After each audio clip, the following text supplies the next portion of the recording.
تیر کړی دی که نه دا پوسته مخکې روغه وه اوس خو خرابه شوه ډېره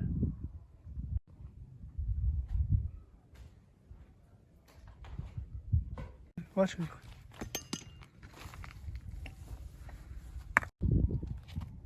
او مولوي صاحب د خسۍ دوکان یې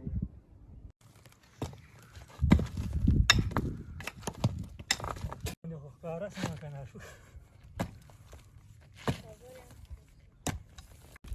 روانه روانه صبر کوه ته کولم دی